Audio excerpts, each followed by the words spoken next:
Hello, hello, hello. I'm going to wait just a few more seconds for a few more people to pop on the call before we begin here. Sounds good.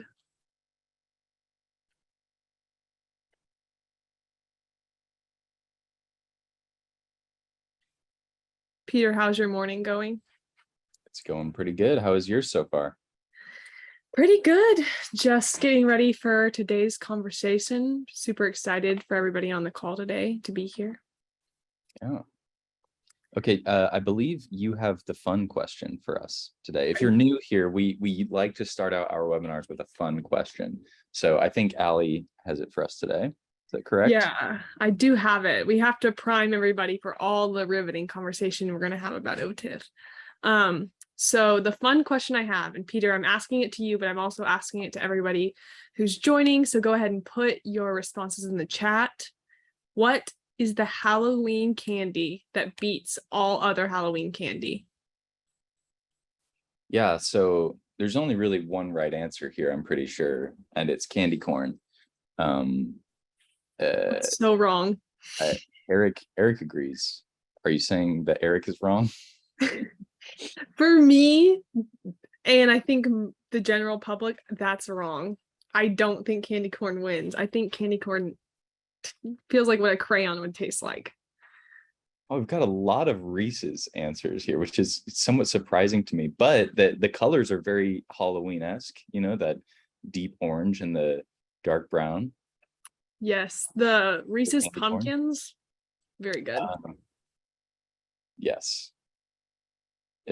So we're getting a lot of this. A very interesting theme has emerged in the chat of king-sized candy. So it doesn't just as long as it's like a big size, which I think comes from like trick-or-treating kind of thing. Like you don't want to get short shipped, if you will, when you're trick-or-treating. And if you get a large like a full candy bar when you're trick-or-treating, that is the best Halloween candy. I think that, yeah, there's nothing fun about fun size. That is true. It's very fleeting fun when you have this size Kit Kat. So False advertisement. Yeah. Another person says Snickers, but lots of candy corn. So the people have spoken, I think, today. Maybe I'm wrong, but I don't think that's the best. I think it's Twix. I think like a Twix or a Kit Kat is my favorite to get, or Sour Patch Kids. Okay, I can see all of those. Yeah. All right. Well, we should probably get started. Allie, how are you doing this morning? Are you doing good? I'm great. Yeah, I'm ready to talk about OTIF. I am caffeinated, ready to roll. What about yourself? I am as well. Yes, I am ready to go. So I think on the next slide, we have our official titles. We are the content team here at Supplier Wiki. And so our job is to create content like this for you that you can receive for free, and that can hopefully alleviate some anxieties that come with being a supplier, in this case of Walmart. Today, what we're going to do is we're going to start with a kind of an overview of OTIF, just in case there are any of you here who are completely new to being a Walmart supplier or new to the to what OTIF is. Then we'll go through some updates and processes. We're going to talk about how to talk about OTIF with your buyer. It's a very important kind of component of OTIF as an initiative. We'll talk about how to dispute in high radius, and then we'll go into some real examples before we have our Q&A, which leads me to our FAQs. One thing to note, you've already used the chat, and I'm sure a lot of you have been here before. The chat is for more kind of like public discourse, fun, engaging things. If you have anything to comment on what we're saying that is relevant to everyone, or that you imagine will be relevant to everyone, that's the place for that. If you have a question for us, it's more of a kind of an official question about OTIF, that can go in the Q&A tab down at the bottom there, and we will kind of see those as we go. Maybe we'll save some of those towards the end for the official Q&A section. Maybe I will ask Allie halfway through the presentation if there's a question that's particularly relevant to a certain section or a certain slide. then I will interrupt her there.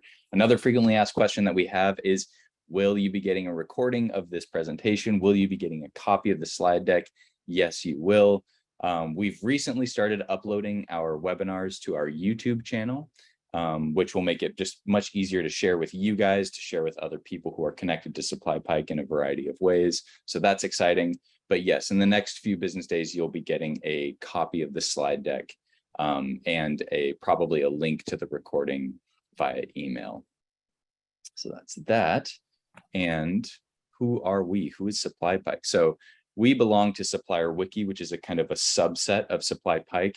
SupplyPike is the more business end of things, where they create products that make your life as a supplier easier with software. And their SupplyPike's whole goal is to minimize revenue loss for you guys, for the CPGs.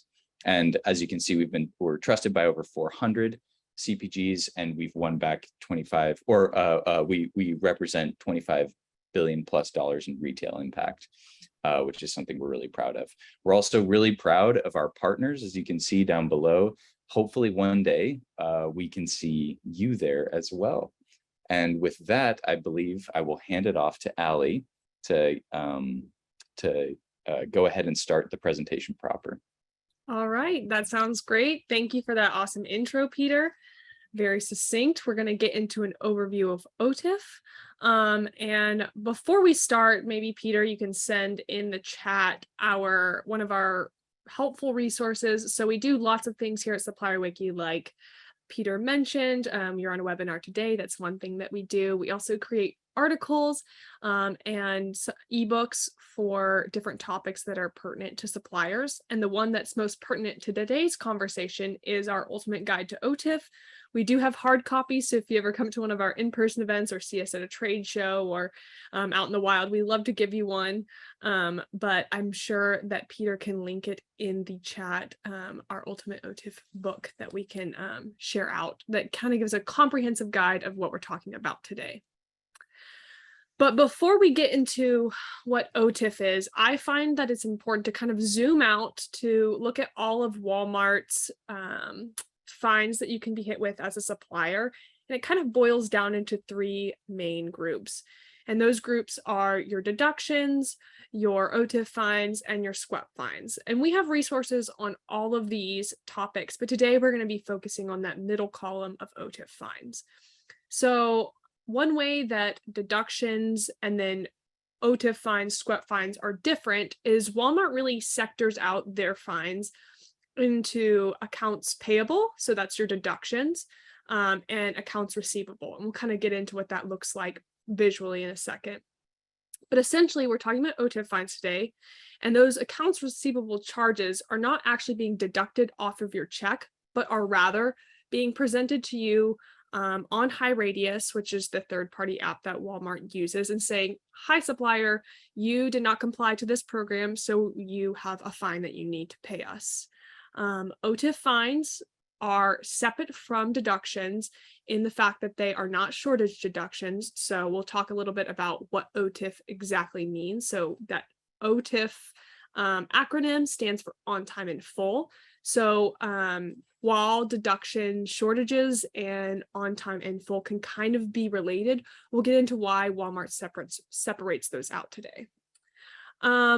And then something that we do a lot is have conversations with suppliers, and the deductions, AP deductions at Walmart is a process that is pretty defined, so you can dispute them on APDP, or you can talk to your buyer about specific charges that are maybe regarding your allowances. But OTIF has been relatively undefined until recently.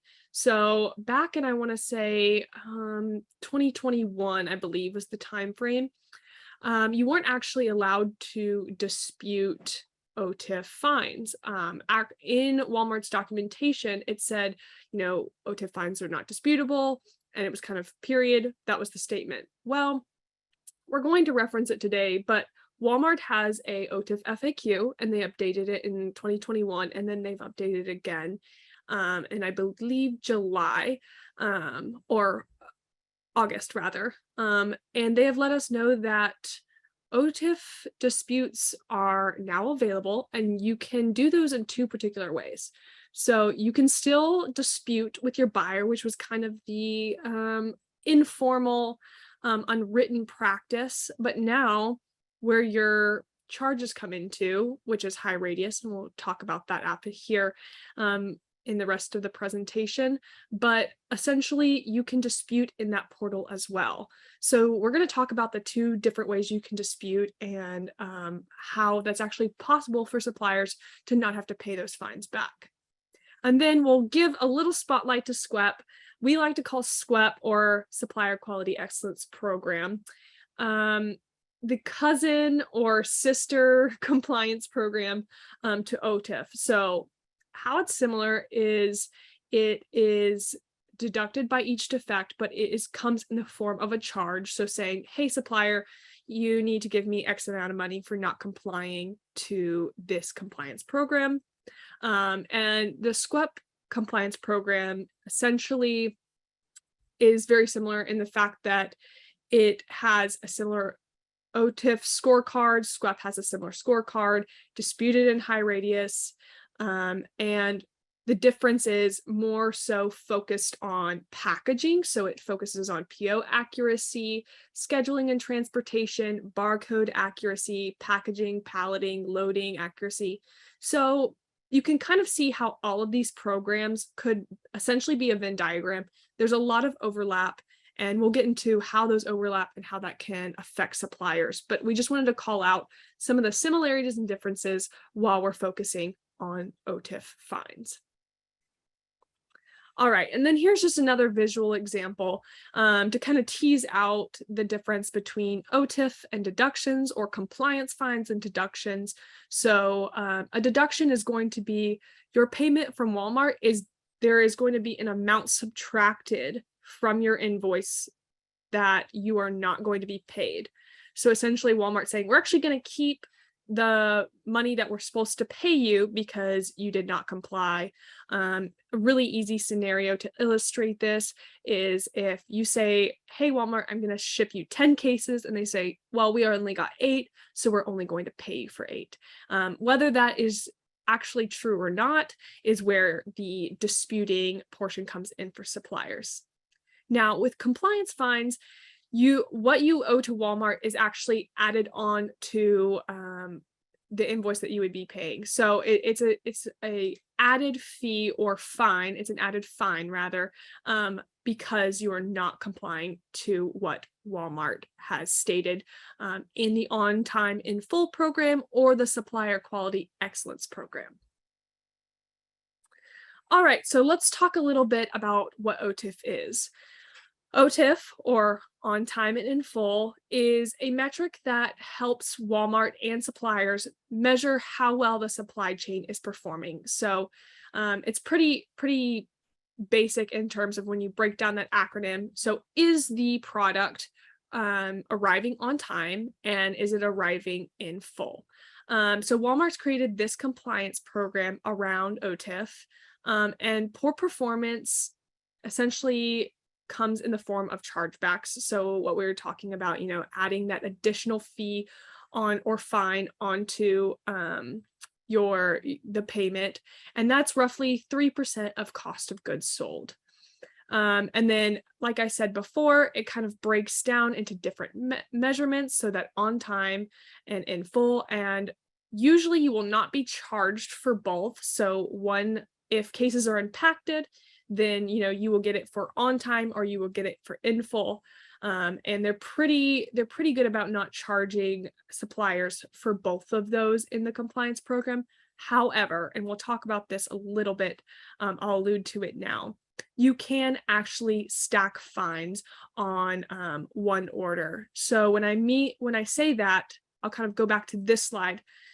If you were to receive an on-time in full fine, you could also get a deduction and a SQEP fine on the same PO. So it's really important to watch out for stacking fines, and we'll get into that during the presentation a little bit, but I did want to call that out. While OTIF fines may not stack in terms of like the on time and in full portion, you can get an OTIF fine, a deductions, and then a SQEP fine. Now let's go back to here. And just to break down the math of OTIF, it's going to be the number of cases on time and in full over the total cases ordered times of 100.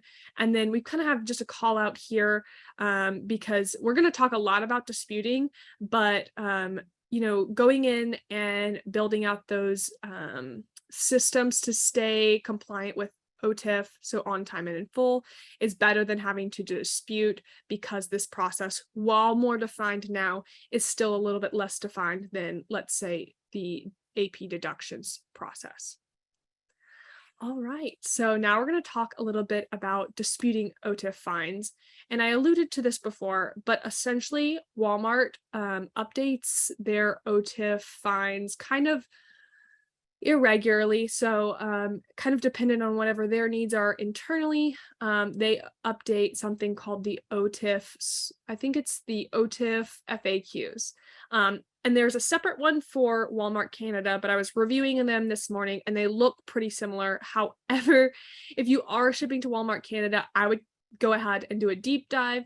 I'm sure we can either send those. They are accessible in Retail Link through the Supplier Academy in Retail Link, but this is the one particularly for Walmart US. But again, the OTIF program, while they are different, they look pretty similar across the board at a high level, and we can get maybe more into some of those nitty-gritty details. So Walmart actually changed their OTIF statement January 2022, and so now OTIF fines are disputable after being invoiced, but we still find that the process is a little bit undefined because you can dispute through your buyer still, but in the actual documentation, they ask you to use high radius. So we're going to get into the best ways to do this when you're working through your OTIF compliance fines. Perfect. So like I said, you can still dispute with your buyer, but high radius is the new option. And we'll have a slide covering this, but high radius is a third-party app. So if you're trying to access high radius through Retail Link, you will not get anywhere because it is not available. So I'll kind of save some of that high radius content, but it's actually not in Retail Link. It is a third-party app outside of Retail Link. So our best practice tips here for disputing is to dispute with your buyer. Disputing with your buyer is done before the invoice. So before those fines hit, you should dispute with your buyer. So if you are watching your OTIF scorecard or you're looking at other data and you realize that you're going to have a compliance fine, or you realize that you'll need to dispute that, go ahead and do that before it hits your invoice or your high radius charges. And then for disputing after the invoice, actually high radius is the best way to do that versus your buyer. And then another call out, if you're a new or first time supplier, you have a 3-month grace period where OTIF fines are waived. So my recommendation there would be to look at your OTIF scorecard, start to get a root cause analysis of maybe why you would be having OTIF fines. Depending on if you're collect versus prepaid, there would be different reasons, and we've got lots of resources on that. We actually did a full month of OTIF, and I'm sure Peter can work his magic in the background and share some of those articles and webinars that we have. But just to note on the first time supplier portion, that is not, hey, I just joined this huge enterprise company. I'm a first time supplier, so I'm going to get all of my OTIF fines waived. This is not true. It is based on I believe your 6-digit supplier number. So that means you are fresh into Walmart, maybe only have a couple SKUs. You're going to have that 3-month grace period where OTIF fines are waived. And then I just wanted to include some slides about NABD, because this is where a lot of suppliers get mixed up in terms of, well, I did not understand my NABD, so I don't understand why I'm getting hit with so many on-time charges. So if you hear the term NABD thrown around, Walmart has lots of acronyms, but that is the must arrive by date. And this is the time that you have to deliver your cases to be compliant. And this is going to be determined by lead time. So this is the time that Walmart expects the order after it is placed. And if you need to adjust this, being proactive is key in compliance with OTIF and with your NABD. So always do things before rather than later, because you're going to watch fines and issues stack up if you're not editing these ahead of time. All right, perfect. Now we're going to talk a little bit about the delivery windows. So you can have different delivery windows depending on how you're shipping, if you're collect versus prepaid, and there's lots of decisions there, and we actually have webinars on those too. So I'm calling on Peter a lot to add in more of the content that is relevant today, but we're going to focus on disputing OTIF. So for 1-day windows, it must arrive on the exact NABD date. So, if Walmart doesn't take days off. So if your NABD is on Saturday and you are like, you know what, we'll get to it Monday, that's fine, you will not be compliant. And then there's also a 2-day window. So the order must arrive the day before or the day of the NABD date, and make sure that you know exactly which kind of window you have, because early cases for a 1-day window will be charged with early. That is actually a part of the compliance program with OTIF. So if you're a 1-day window, you can get charged with early if you're not supposed to arrive the day before. And this all boils down to Walmart has most of the time, or they like to think, you can debate that, well-oiled machine in terms of their DCs. They want to know exactly what's coming in, and they oftentimes don't have capacity if you are signed up for a 1-day window and you ship the day before. So that's why they've instated programs like OTIF, is they have to keep things so down to every detail that coming in early is actually not acceptable if you have that 1-day window. And then there's also the 11 a.m. to 11 a.m. window, which is when the order must arrive between 11 a.m. the day before the NABD date and the 11 a.m. of the NABD date. And that's sort of similar to the 2-day window, but just ensure that you tease out the details of your shipments and know exactly what type of window you have, or you will continue to see OTIF compliance fines knocking at your door. All right, and I kind of alluded to this before, but this is kind of the system that we've built with some of the suppliers that we have conversations with. And this is always subject to change because Walmart changes the way they do things. And as we learn from suppliers like you and from some of our customers and some of just our research, we've kind of built out this system, and that's worked the best for some of our suppliers. So the general OTIF dispute process recurs on a monthly basis because essentially the data for OTIF is built out by, you're going to see your projected charges, and then you're actually going to get hit with the invoices to Walmart or the chargebacks within kind of a month cycle. And we'll show you how Walmart breaks that out.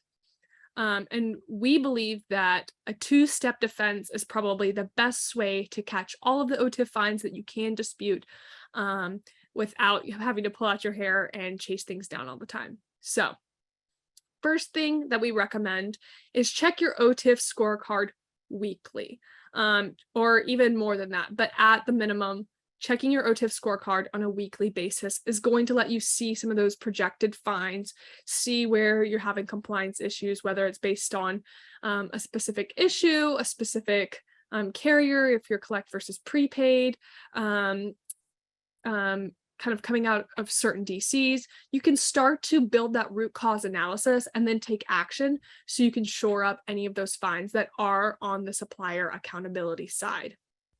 All right, so then you see a projected fine detected. The first thing to do is build out your case, gather that proper documentation, and then communicate with your buyer, hey, I'm getting hit with this on-time fee. that is not relevant for me. And mileage may vary with your buyer. You don't want to inundate your buyer with certain OTIF fines all the time, but that it really is dependent on case by case, buyer by buyer. But if your fine does not hit your OTIF scorecard or your high radius, then you should definitely dispute with them. And actually, Walmart has added another step to the disputing with your buyer process that we'll get into. But just to kind of continue through this diagram, if your buyer fails to be able to waive the fine and it is actually issued, you can dispute in high radius, and we'll get into what proper documentation needs to be gathered and how you would do that. And then just monitor high radius for approval. If you're seeing something sitting in your high radius account, you can always bring that up with your buyer, or you can bring that up with the high radius team. There's a specific team that you would communicate for the approval to move that through. And then, yay, hopefully you would win that dispute. But then it comes down to ensuring payback. So ensuring that those fines are the reversal of those fines are posted. And if you did have to pay them or they were auto deducted, something like that, that you're actually receiving payback, or that fine is completely waived and you don't owe Walmart anything. All right, so like I said, we're going to talk about the two different ways that you can dispute. So we kind of went into a high level of disputing with your buyer and disputing with high radius. We're going to dig into what it means to dispute OTIF fines with your buyer now.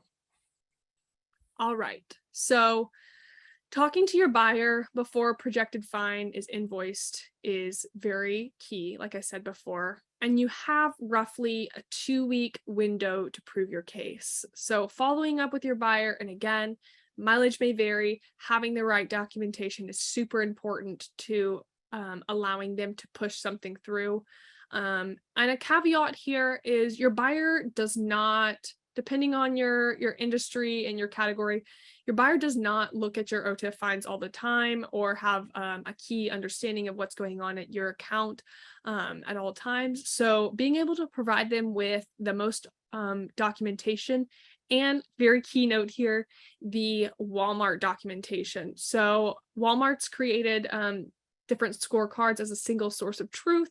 And we've seen that most suppliers have a better chance of disputing if you're using Walmart's data to dispute a Walmart fine. So that's just a little best practice there.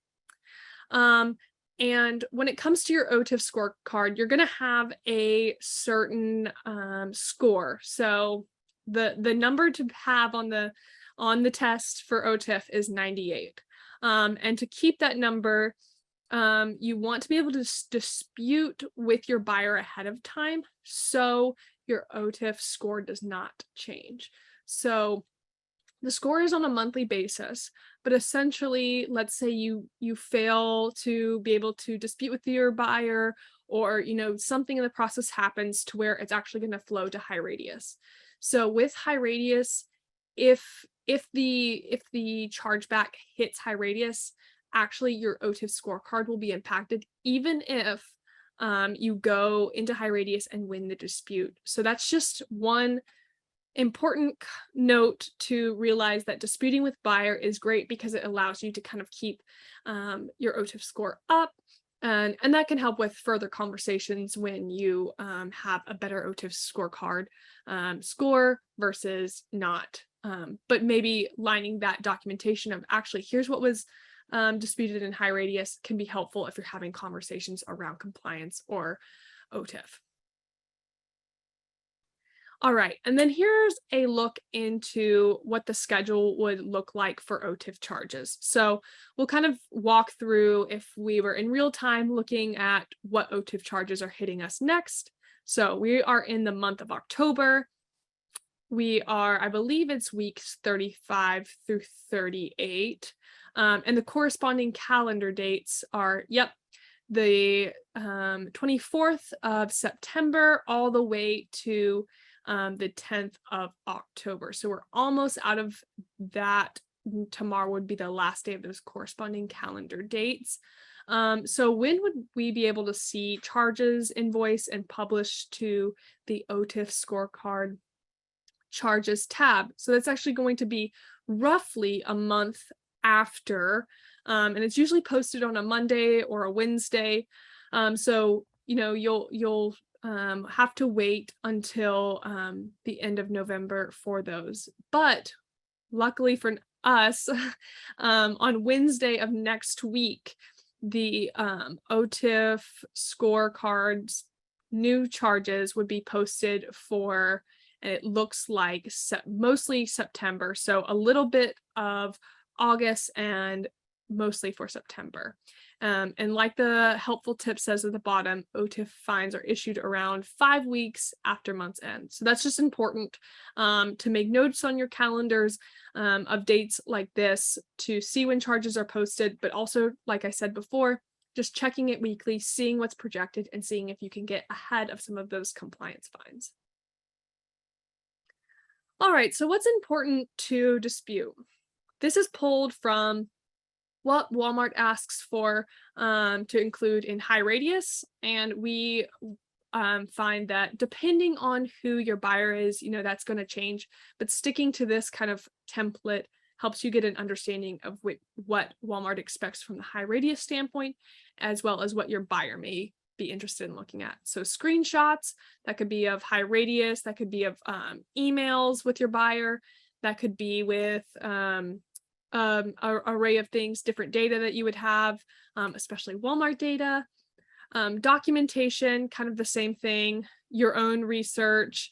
Again, leveraging what Walmart has available is in the first recommendation, and then communication with Walmart partners, and that kind of goes back to emails with your buyer or other teams that would be pertinent.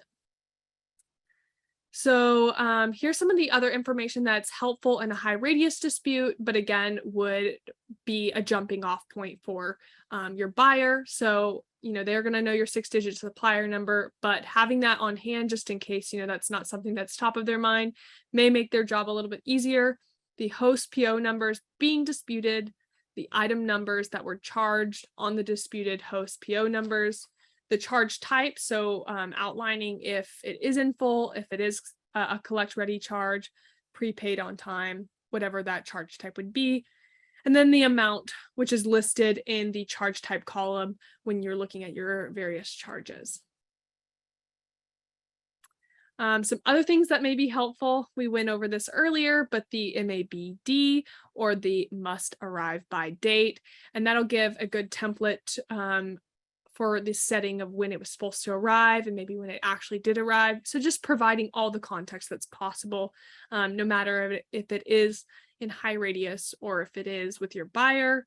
If disputing collect ready charges, then the collect ready cases would need to be included, any late routing cases, and supplier ship point case columns. So just again, providing as much information as you can while also keeping it streamlined. But this is essentially what Walmart asks for as well for high radius disputes. So it's good to start as this being the template.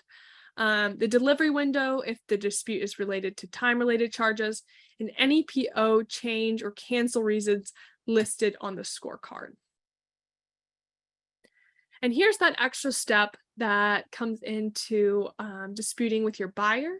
So if you have buyer approval and they've emailed, yep, you should definitely be able to dispute this, waive this compliance fee, ensure that they have filled out the OTIF buyer payback template. I feel like the titles are always so long, and include this in your dispute. You can download this, I believe, from Retail Link. If not, yes, you can download this from Retail Link. So looking for the OTIF buyer payback request in Retail Link and sending that over to your buyer. And they have documentation within Retail Link about why they've included this, this portion as well. Okay, so we kind of alluded to it before. We're going to talk a little bit about disputing OTIF fines on high radius. So what is high radius? If you are not disputing your OTIF fines now, you probably aren't on high radius. Like I said before, it is a third-party application that suppliers can log into and access it's essentially the equivalent of APDP. So if you're disputing your AP deductions, you don't dispute your AR deductions in Walmart's internal portal. They have an external portal for disputing your OTIF and your SQEP compliance fines. So suppliers are pretty used to having 30 tabs open. So this is not new news, but essentially when you're going to be disputing or looking at OTIF stuff, you're going to want to have 2 separate places that you're looking at. So that's Retail Link, looking in your OTIF scorecard, which is accessible through Retail Link, going to your apps and typing in OTIF scorecard. And that's visibility into your OTIF data. That's the dashboard that Walmart wants you to use for root cause analysis, for conversations with your buyer, for assessing how you're doing with your compliance. And then ultimately they do post fines there. But if you want to dispute something, you're going to have to get a HighRadius login, which I believe you can do by just signing up as a Walmart partner. Go to HighRadius and then disputing in that portal. All right, so even if the fine is disputed in HighRadius, like I said before, the OTIF scorecard will not change. So it won't reflect in like, you had a 97 and now your score is edited and you have a 98. It's actually going to say the same. And Walmart will create something called a credit memo, which is visible in HighRadius when you are ready to dispute. And then Peter, I just saw you pop up, so I wanted to know if you had a question to share with me.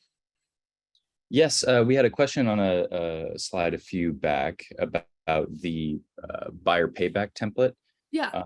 One of our guests is wanting to know if you fill out the buyer payback template when you send additional information to your buyer. Yeah.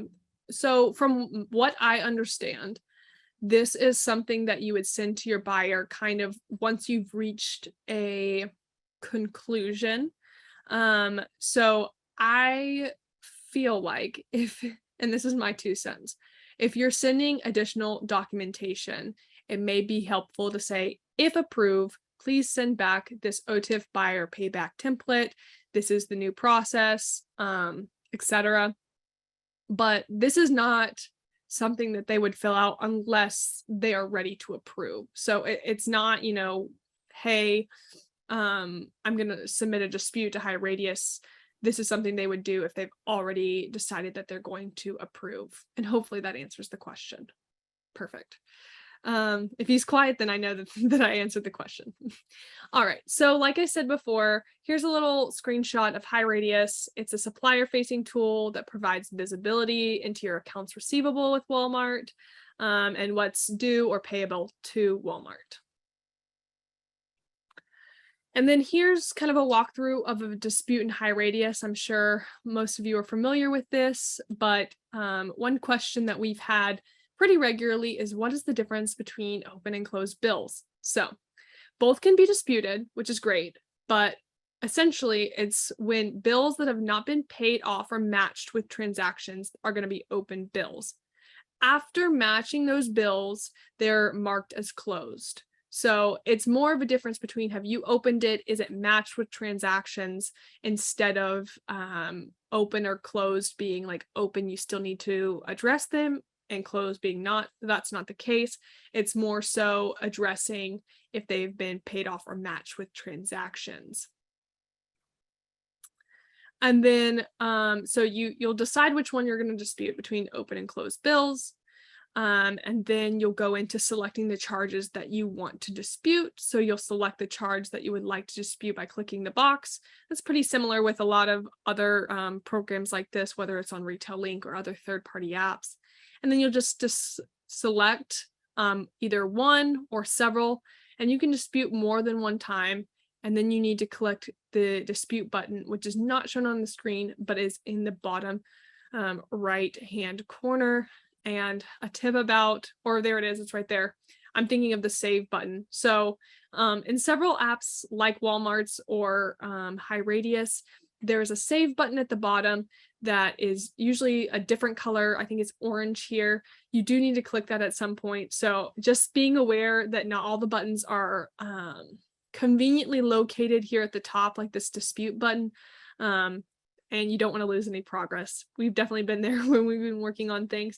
And then at the end of the day, you don't save it. So just one tip there. So you selected a couple of the disputes that you want, the lines that you want to dispute. So then you'll start filling out some of the additional boxes that are available. So there's four different things you'll need to fill out. So dispute reason, amount to be disputed, comments if applicable, and then attachments for relevant documents. And we kind of talked through that before. So it's going to be any documentation, maybe your buyer template. If it's not been reversed and it's already gone to high radius, you might want to include that. We can go into some of those details as well. One thing I wanted to mention before I leave this slide is amount to be disputed. So usually with Walmart, a best practice is to actually dispute the full amount, even if you feel like, half of those cases were compliant versus not. Disputing the full amount helps them actually match that a little bit better. And hey, at the end of the day, if you can get a little bit more money and they actually find that you are compliant for the full amount, go ahead and do that. It usually makes things a little bit easier than trying to parcel out, what should be disputed and not. So that's just a best practice there as well. All right. And then after you've populated the necessary boxes, it is very important to click save in the bottom right corner so that your dispute will be filed. If you just leave it here or click something else or exit out, it's not going to be filed. So click that save button so you can get your money, and the time that you spent there is relevant. And then following up, let's say, you look back next week and you want to see where that dispute is. You can go to the tabs where open and close bills is, and you can hit disputes to follow up or edit disputes already saved. And that's where they'll go after you hit that save button as well. All right, now we're going to get into some of the disputing examples. So reasons why you might want to dispute at a larger level. And some of the scenarios that we've talked through with some of the suppliers we work with. All right. So a reason to dispute an OTIF fine or chargeback would be a Walmart issue. So this can be, you delivered on time and in full, but for some reason Walmart was not able to process your order, so it looked like it was late. Documentation is key, so providing those communications and efforts to address issues as they come along will go a long way. One very wild scenario, but comes top of mind. I believe there was a DC where it was in Indiana. It caught on fire this year. So that would be considered a Walmart issue. So if you had a compliance fine that was processed, and again, Walmart's pretty good about situations like this, reversing any charges or making sure no charges are assigned when it's one of their issues. But just go ahead and be aware of the DC that is being processed through, or whatever the details of that are, just so any OTIF fines that are coming out of that would be deemed irrelevant. Just a second set of eyes instead of Walmart, trusting Walmart completely to make sure that you are not being hit with compliance fines. This is an extenuating circumstance, kind of like the fire that I mentioned, but weather can go under this. Not usually will Walmart allow an extenuating circumstance like weather to impact the reversal of OTIF chargebacks, but it is something to be aware of. If you're using a DC in an area that's usually pretty partial to get snow or something like that, you're not going to have the same leniency. But if there was something like a tornado, hurricane, this is another thing to kind of check back, be aware of what's happening in the world, and you can dispute based on extenuating circumstances. And Walmart has those outlined in some of their documentation for OTIF as well. Some other examples of possible dispute scenarios that we've seen be successful is DCs being full for prepaid orders. This was especially true during COVID with lots of supply chain ups and downs. So that's one to be aware of. Walmart missing pickups for collect orders. So again, knowing how you're shipping, what lane you're in, is really important to building your case for a OTIF dispute. Discrepancies in Walmart's internal systems, kind of like I mentioned before with stacking. So like, let's say you got a shortage on one of your orders. So it was an AP deduction, and you disputed that successfully. Walmart's not going to say, okay, well, then let's make sure not to hit them with the OTIF fine. So making sure you're not being hit double for something that has been, or triple, because you can get a scrap fine too, for something that has been disputed and approved. So again, here, a best practice is saving as much documentation as you can, whether that's in a Dropbox or something that your whole team, a SharePoint that your team can access, is really key, because Walmart's internal systems don't always talk to each other.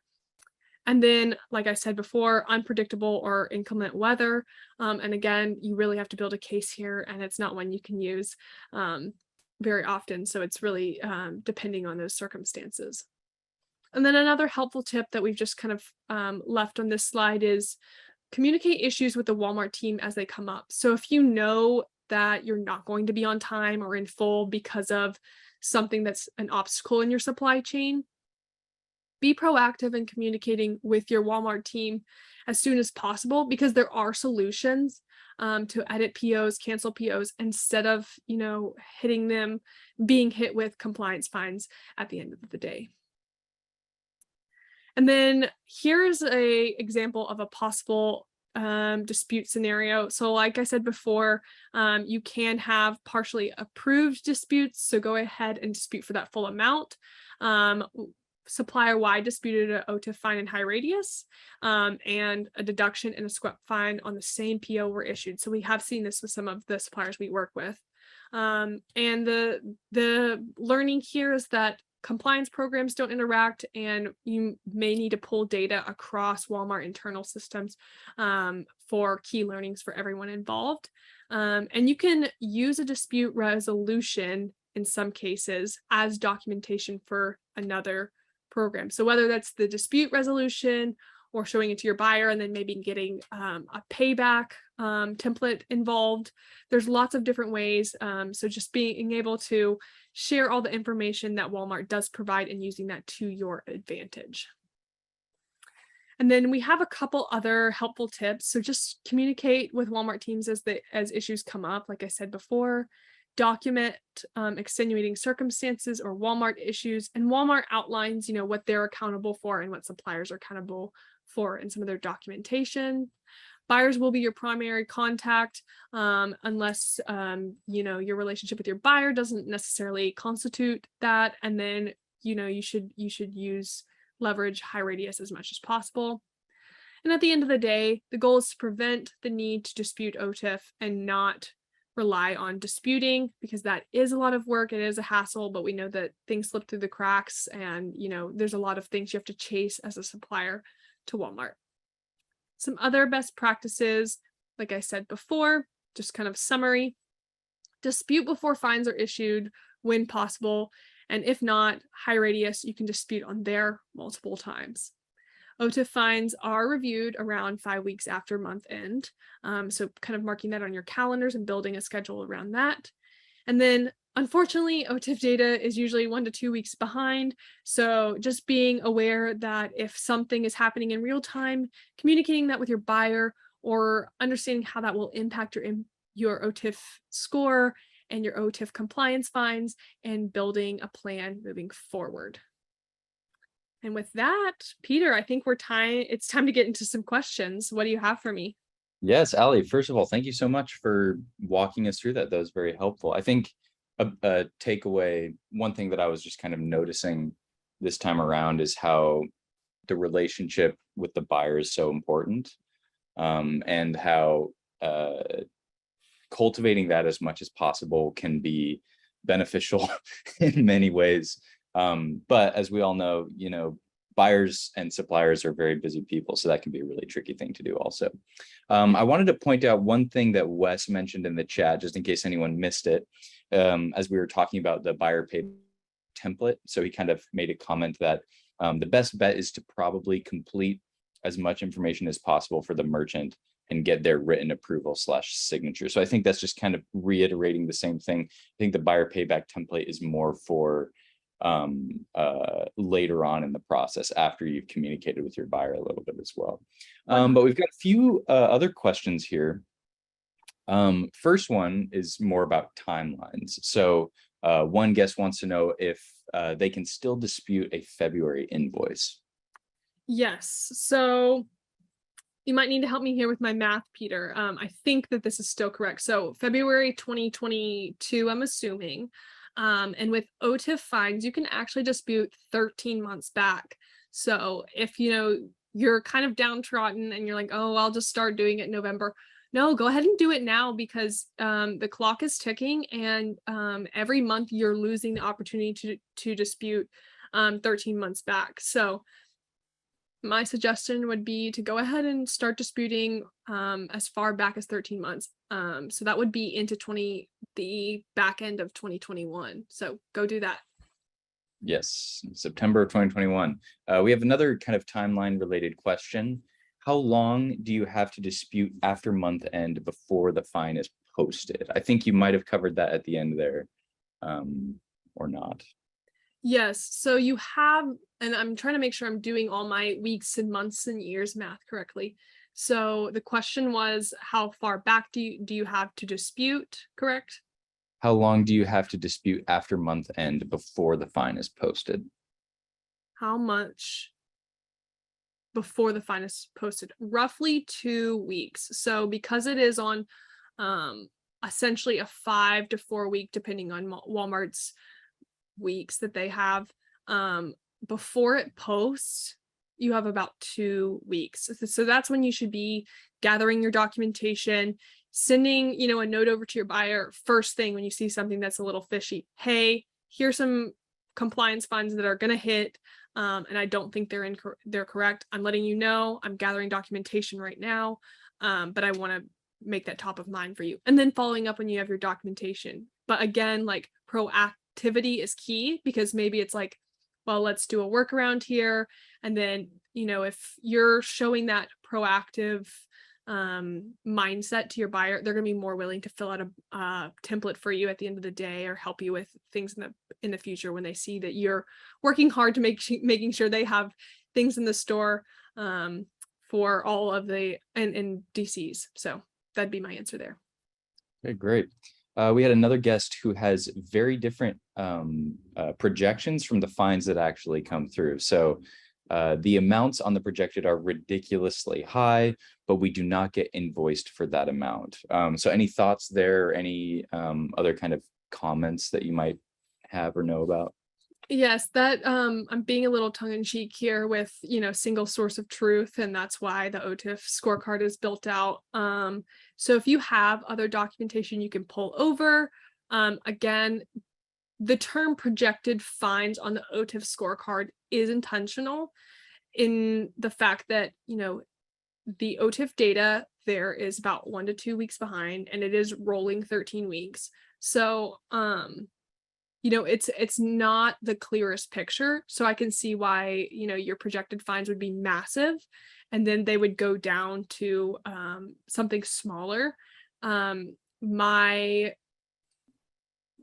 opinion I'm inserting here is, if the projected fines are massive and then it comes down to something else that's being disputed that's a smaller number, see if there's anything left in that number that should still be disputed, because again, it's another conversation about big data and the accuracy of that, and sniffing out where maybe you can cut down on some of those compliance fines that are actually invalid. Yeah, great. Another question here, I think it's kind of related. Walmart ordered the previous shorted item and did not change the forecast or supply plan. In that case, how do you dispute the over ordered versus forecasted? That's a very interesting question, especially today. So that's something that we were seeing a lot during the pandemic and coming out of the pandemic. So I would have a conversation with your buyer, especially there, because if there's a drastic change in the replenishment forecast or the order forecast, that there's a certain threshold that they're allowed to do. But if you're not able to make those orders, so let's say you were planning on the order being 100 and it's 1,000, that would be an excessive amount of order. Again, I'm using a smaller scale, but going in and building a proactive plan with your buyer, like, hey, I was not ready for this amount of replenishment based on the forecast we had, and building a proactive plan now versus weathering the storm and facing the charges that are coming, or maybe those are coming now, and that's a great time to dispute. So pulling in, the documentation of what was supposed to be ordered, and building out that plan with your buyer would be my first recommendation. Okay, we got one last question here. Great. Is there any rhyme or reason why the quote not final to quote final charges vary at times to a very large degree? Sometimes they drop a lot, then other months nothing. Is there a reason? I'm sure there's a reason, but from the supplier end, which is where we view things a lot, it does not feel like there's a reason. We saw this especially, and Peter, you can, add in your 2 cents here, during the collect pickup program. So that was launched at the beginning of July, and then charges ensued, or fees ensued, in August. And when those fees actually hit, and they were in high radius again, but they're different than compliance fines. We have lots of resources on that. We saw huge amounts hitting suppliers. And then in a week or 2 weeks, a lot of suppliers were saying, I was repaid, or like they cut my fine, in half, or, just like paid everything back and are going to reinstate it later. So if something looks fishy, I would keep tabs on that, having as much data as possible, being armed with data when having conversations with your Walmart teams, and letting them see that history of, I was hit with a bunch of fines this month and no fines this month. So from there, parceling out, is this a Walmart accountability thing, or is this, an actual issue that I need to go solve, do a root cause analysis on my supply chain and on my OTIF compliance. But that is something we've seen. So just be my best tip I can give there, because there's lots of different scenarios we could break out into, is be vigilant, and kind of cross-reference and hold everything not as truth, but be ready to kind of test it and see if things are valid or invalid. Okay, great. We do have one last question. I think we have enough time for it. But real quickly, I wanted to do a shout out while we're talking about collect and prepaid. We have our suppliers guide webinar coming up in the next few weeks on October 27th about collect versus prepaid shipping. What's best for your business? How do those work at Walmart and at other at other retailers? So please join us for that one as well. We're really excited about that. One last question, kind of on the same subject. This guest has never hit the 98% fill rate. How come we never get charged? Is collect ready built into the calculation? So it sounds like, so they've never been hit with any charges, but they do not have a 98% score. 98% fill rate. Fill rate. Okay, got it. So it sounds like they are a collect supplier. And I think you did say that. So that prepaid versus collect has a little bit different. So again, I'll speak to this high level. If you're prepaid, you're essentially in charge of getting your inventory where it needs to go. If you're collect, what you are responsible for is making sure it's ready for pickup, and then having that ready for pickup. So it sounds like they're just doing a great job in terms of having all of their stuff ready for pickup, and then they actually wouldn't be charged with any on time fees unless it's pertaining to pick up, because they're using Walmart freight. But I think I would need a little bit more details in terms of like what is fully going on to fully answer that question. But it sounds like because they're collect, they're not necessarily receiving that being charged. Yeah, I'm beginning to wonder if collect suppliers are hit with maybe SQEP fines more than OTIF fines, or if OTIF is focusing more on prepaid folks than on collect folks, and maybe something is kind of falling in the cracks between there. If the OTIF team, which again is not communicating with SQEP and is not communicating with the AP deduction side of things, I'm wondering if that OTIF team is focusing more on prepaid suppliers. But that's completely conjecture, and I have no idea. And that might be something interesting to research. I do know that in some portions of the OTIF scorecard, if you're collect, they're baking in, Walmart's, there are portions that show Walmart's accountability there. So it might be reflecting Walmart's accountability, and they're not charging themselves. So you should be fine. But again, I would probably need more details to kind of get into the nitty-gritty of what's being asked there. All right, wonderful. Well, if you go to the next slide, Allie, we have our product that we'd like to just kind of soft pitch right now for everyone. OTIF Radar will help track all of this and make disputing OTIF fines a much easier process than the one through High Radius. Yes. So please check that out if you're interested. Yeah. We also have our emails up there on the next slide too, if you have any kind of remaining questions for us as well. Anything else that you wanted to add in there at the end, Allie? Yeah, I just wanted to say, we know that like there's lots of ways to fight your compliance fines with OTIF, but with two things about OTIF Radar that I'll just mention is, we save your data so you're not having to download reports, because Walmart updates on a rolling 13 weeks, and you're losing 13 weeks of data, but you can go up to 13 months to dispute. So we hold that for you. And then we have this cute little GIF here where showing that, you can dispute POs on our app. It's super easy. We pull in your documentation, and we give free trials. So you can sign up on our website. So find us at supplypike.com. You can sign up for a free trial. And hey, maybe your OTIF score is awesome. You're doing a great job. You don't have any fines, and that's fine. You have, a cleaner dashboard maybe than some of the other tools you're using with OTIF Radar. But again, it's free. So free data, free knowledge, that's going to be power for you going forward with OTIF compliance. But if you just have questions or want to talk to us about content that you want to see here at Supplier Wiki, we have our emails below, and we really appreciate you guys joining us on this Thursday. Peter, I'm going to have to go get you a big bag of candy corn because I feel like I lost that battle. But thank you all for joining us. And Peter, great job. Thank you for helping us today with questions and the intro. All right, everyone, take care and have a great Thursday. Thanks. Bye.